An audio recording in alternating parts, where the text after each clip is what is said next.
Lovely weather for it. We knew this morning it was going to be a turtle day based on the rain, middle of October, the wind, absolute turtle day. We've so far in Native Ark, today we've admitted 12 turtles that have all come in. We have been successfully able to cage about 13 nests, so hopefully today's been a really impactful day for turtle conservation. But as you can see here, come down here guys and have a look. This is where she has made her nest. And so they compact it really, really well. So if you watch me just sort of digging it out, you know, if you were a human just walking past, you wouldn't really notice this, but foxes have a really keen sense of smell. So they'll be able to smell this and they'll come back tonight and dig up these eggs. So what we're trying to do is basically create sort of a fox-proof nest here. Now you can see here, one of the eggs. So we're just going to gently remove all these and number those very shortly, and we'll see how many eggs we find. So it's really important too, guys, that we do keep these areas a secret, because unfortunately there's a real problem with illegal reptile poaching, and eggs are just as valuable sometimes, if not more, than the actual reptile. So we're not going to disclose where this is. We want to keep this as a safe space for these eggs. But obviously, you know, if you do come across turtles or turtle nesting, please contact Native Ark or another sort of wildlife rehabilitation organisation, and we can hopefully try to conserve these. But yeah, it's vital that you do keep the location of these sort of eggs secret from people you know, because you just don't want it to end up in the wrong hands and people come back later, dig them up, and then these eggs end up in the wrong hands as well.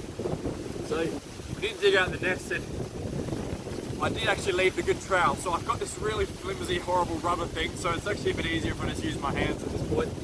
And trying to dig in an area that's sort of got a lot of natural limestone. It's a little bit difficult, but we are getting there slowly.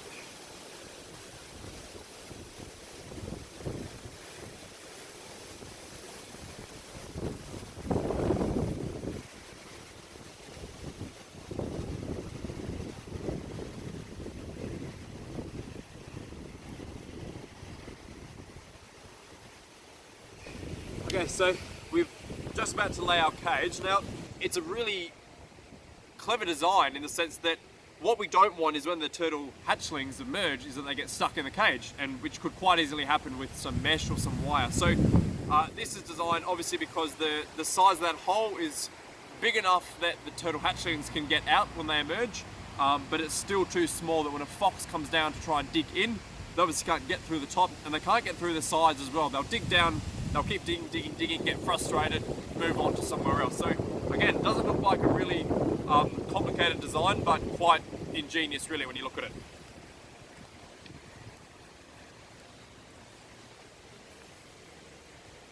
So what we're doing here is just creating a little bit of a mold in the middle there that we can put the cage back over, because we want to get the eggs up to about the same height that they'll put in there. If we bury them too deep, they may not incubate as well.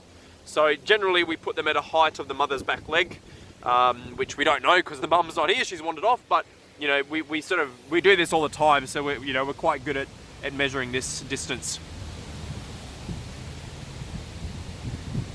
And then we just gently put them back in.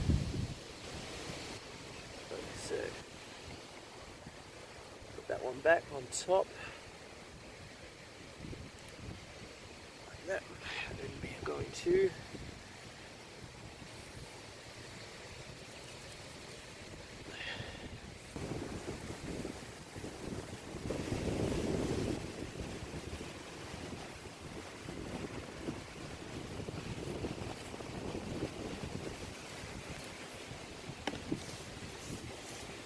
then once we're done, we try and make this area look as undisturbed as possible. We are sort of off the track a little bit, so hopefully, you know, someone's just going to wander over and want to start digging there and take the turtle eggs.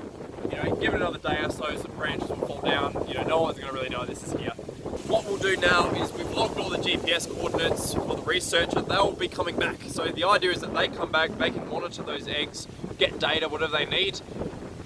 Hopefully, 6 to 8 months time, the turtle hatchlings will hatch out. They'll wander down to the nearest wetland. They'll continue their life cycle. But it's all thanks to all the different groups involved in this. We've got a number of different people, volunteers, all out there tracking turtles, notifying Native Ark. Native Ark staff and volunteers are able to go down, get nice and wet, windy and dirty, and make these beautiful cages. But yeah, it's all going to be worth it if we can salvage, all these little turtle eggs, ensure that they do have a chance of incubating properly and then hatching out.